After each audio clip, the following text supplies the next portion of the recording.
bullets, 0 death, 1 man, a robber whose very existence mocks fate itself.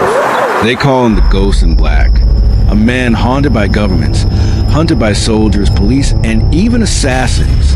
Yet every bullet meant to end his story somehow writes another chapter.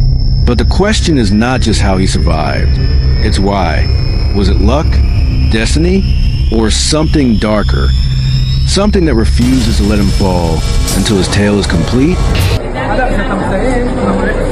Lagos, 1999. The market boiled with life.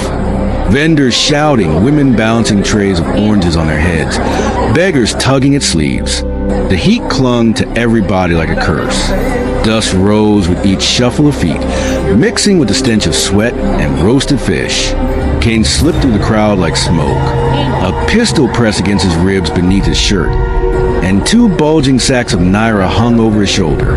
He was calm, unreadable, as if he wasn't walking through the aftermath of a robbery, but merely on his way to buy yam. But the government had been waiting. The first gunshot cracked the air like thunder. 40 soldiers poured into the square, rifles raised, uniforms flashing under the merciless sun. At their front stood Captain Duro, mid-40s, desert camouflage stretched across his frame, a beret low over his stern eyes. He lifted a megaphone, his voice booming with the weight of authority. "Drop your weapon, Kane. This is the end." The market scattered in screams. Women snatched up their children. Fruit stalls overturned in panic. The soldiers opened fire. Bullets shredded stalls of tomatoes, tore through wooden tables, shattered glass bottles. Smoke and dust rose in choking clouds. Kane darted between alleys, his eyes sharp, his face unreadable. A bullet grazed his sleeve. Another shattered the ground by his feet. Captain Duro's voice followed him like a curse. "You can't outrun bullets forever, Ghost." And yet, somehow, Kane did. Witnesses swore they saw him vanish into a drainage tunnel, his black shirt flickering like a shadow before it disappeared entirely. When soldiers stormed the tunnel, their boots sloshing through foul water, they found nothing, only his hat, drifting in the current. By evening, Lagos hummed with whispers. The Ghost in Black had cheated death again. That night, Kane drove a stolen Peugeot across the longest bridge in Africa. The lagoon below stretched endless and dark, the air wet with salt. He knew they would come. He just didn't know how soon. The convoy of jeeps appeared behind him, headlights blazing like hunting dogs. Black metal screamed as they rammed his car, boxing him in. Government hit squad. No civilians, no witnesses, only steel and water. The gunfire came fast. Bullets cracked his windshield, clanged against the door. One punched through, tearing into his shoulder. His hand slipped on the wheel, warm blood soaking his sleeve. For the first time, Kane tasted the edge of death. He had 2 choices: surrender to men who would kill him slow, or leap into the unknown. He jumped, 40 feet down. The lagoon swallowed him whole. Cold, black water closed over his head, dragging him into silence. Above, flashlights danced across the waves. Nets and divers scoured the depths. They found nothing. By dawn, the newspapers carried his obituary. "The Ghost is dead," the headlines declared. But 3 weeks later, he limped into a bank in Ibadan, pistol steady, scar burning across his shoulder. The guards froze, unable to believe the man they had buried in the papers was standing in front of them, alive, again. 6 years later, the government's desperation had hardened into obsession. This time, Kane was caught, dragged into the blistering sun of a desert town. He stood before a ring of villagers. His shirt was torn, his hands bound. 9 soldiers faced him, rifles raised in perfect line. At their center, Captain Duro again, his face colder than the steel of his gun. "No more running," Duro said, his voice low, final. 9 bullets were chambered. Kane's eyes swept the crowd. Among the villagers, he caught sight of a familiar face. Baba Ikena, the old man who once sheltered him during a heist gone wrong. The elder's eyes were wide with grief, lips moving in silent prayer. "Fire," Duro barked. The desert cracked with gunfire. Dust erupted in blinding clouds. Villagers screamed and fell to their knees.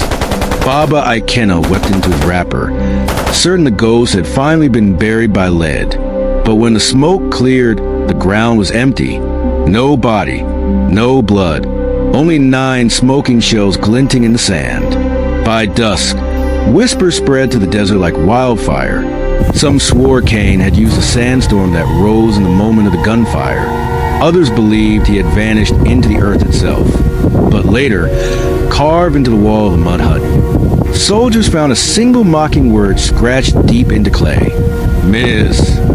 Captain Duro stared at it for a long time, jaw tight, before hurling his beret into the dust. The ghost had slipped through his fingers yet again. By now, Cain's name had grown into myth. To the soldiers, he was a humiliation. To the poor, he was a folk hero, a spirit who defied the mighty. Yet to himself, Cain Abedike was just a man with death breathing down his neck. And with every escape, he wondered, was he truly surviving, or was he only being spared for something darker still to come? By 2010, Cain Abedike was no longer just a man. He was a ghost story whispered in beer parlors, a shadow mothers warned their children about, a curse on Captain Duro's career. The government had spent a decade chasing him and had nothing to show but humiliation. Still, they hunted. Still, he survived. Midnight. A passenger train thundered through the night, cutting across the forests outside Kaduna. Inside, Cain sat alone by the window, his face half hidden by the brim of a black cap. His pistol rested on his lap beneath a tattered coat. He had just robbed another convoy and melted into the moving crowd like a phantom. But someone had betrayed him. Ahead, sparks erupted. Steel screamed. The train lurched violently, carriages tearing from the tracks as iron screeched against gravel. Fire exploded into the night as twisted metal folded upon itself. The screams of the dying ripped through the darkness. Cain's head slammed against the window, glass cutting into his cheek. Flames swallowed the carriage. For a heartbeat, he thought it was over, that death had finally reached him. But as smoke filled his lungs, he clawed his way out of the wreckage, face burnt, clothes shredded, coughing blood. In the bush, a lantern flickered. A farmer appeared, Baba Ikena again. The old man dragged Cain away from the carnage, hiding him in a mud hut for 3 nights. He fed him groundnuts and water, praying softly over his wounds. I looked into his eyes, Baba Ikena later told a reporter, and it was like looking at a man the grave refused to accept. By the 4th day, Cain was gone. Only the ashes of his cigarette remained on the farmer's floor. 2017. Sunday morning. A quiet church, filled with hymns and the smell of candle wax. Worshippers bowed their heads, their prayers rising like smoke. Among them sat Cain, dressed in white, Bible open in his lap. He looked like any other man. But outside, death waited. The government had grown tired of failed shootouts and collapsing trains. This time, they wanted silence. Precise. The killers entered dressed as police. 2 men in their 30s, sharp suits, weapons concealed beneath their jackets. The fake cops. They slipped between pews, their eyes never leaving Cain. When the final amen echoed through the hall, they rose, rifles raised. But the pew where Cain had sat was empty. Some swore they saw him vanish into thin air. Others believed he disguised himself as a priest, slipping through the vestry door while the assassins stormed the altar. The fake cops tore the church apart, pews overturned, candles scattered across the floor. But all they found was a Bible left open, its verse lit by the trembling flame of a candle. Though I walk through the valley of the shadow of death, I will fear no evil. The assassins left in silence, their faces pale. The congregation whispered, the ghost had worshipped with them, and death had worshipped too. A year later, Cain appeared in the most unlikely place of all, Abuja's federal courthouse. It was a trial that gripped the nation. Politicians accused of looting billions sat in the dock, their faces heavy with arrogance. Cameras flashed, the press filled every seat. And in the crowd, calm and unreadable, sat the ghost in black. Word spread quickly. Security tightened, doors locked, helicopters circled. Snipers lined the rooftops. Even Captain Duro was summoned, standing stiff by the judge's bench, his eyes sweeping the audience. Kane was trapped. No bridges, no tunnels, no chaos to hide in.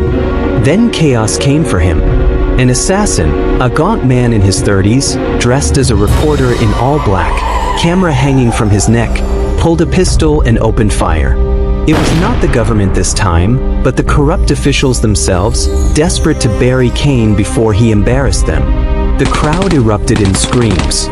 Bullets ricocheted off marble pillars. Soldiers stormed in, firing back. And in that storm of smoke and gunfire, Kane slipped through a back door unnoticed. Later, CCTV footage revealed a moment that chilled even the hardest soldiers. In one corridor, caught between two shooters, Kane simply stood still. Bullets flew past his head, ripping holes into the wall behind him. But he never flinched, never blinked, as if he already knew every bullet would miss. The footage ended there. When soldiers searched the corridor, all they found was a single bullet casing glinting on the floor. The moment Kane stepped toward the boarding gate, soldiers swarmed.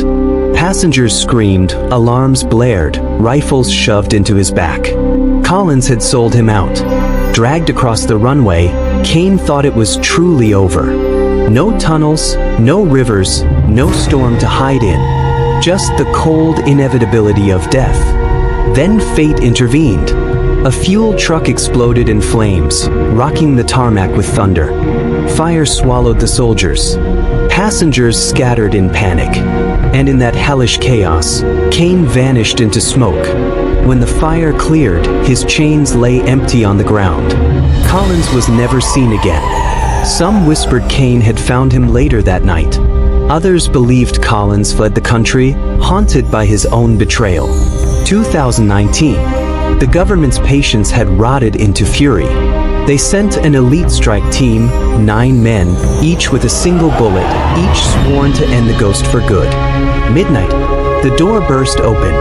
Gunfire shredded the walls. Flames licked the ceiling.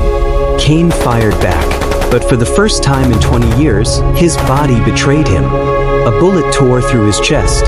He dropped to the floor, blood pooling beneath him. His breath came ragged, his pistol slipping from his grasp. The soldiers stood over him, smoke curling around their helmets. Finally, it was done. They left him to burn, his body swallowed by fire. But at dawn, when they returned for proof, there was nothing. No body, no ash, no bones. Only a single charred bullet casing lying in the dirt. The newspapers called it impossible. The people called it destiny. Captain Duro, older now, called it the greatest humiliation of his life. 9 bullets, 9 escapes, 0 death. But whispers still move through the night. A shadow in the market, a gunshot in the distance, a man slipping past checkpoints. Some say Kane Abedike is alive, hiding in the cracks of Nigeria, waiting for the world to forget. Others say he died long ago, and it is only his ghost that walks. But one thing is certain, the man who defied death for 2 decades cannot simply vanish. Because legends do not die. They wait. If his story kept you on the edge of your seat, tell me what you think in the comments. Smash that like button if you want more tales from the shadows. And if you're ready to follow every twist, every escape, every bullet that missed, subscribe right now. Because this is just the beginning.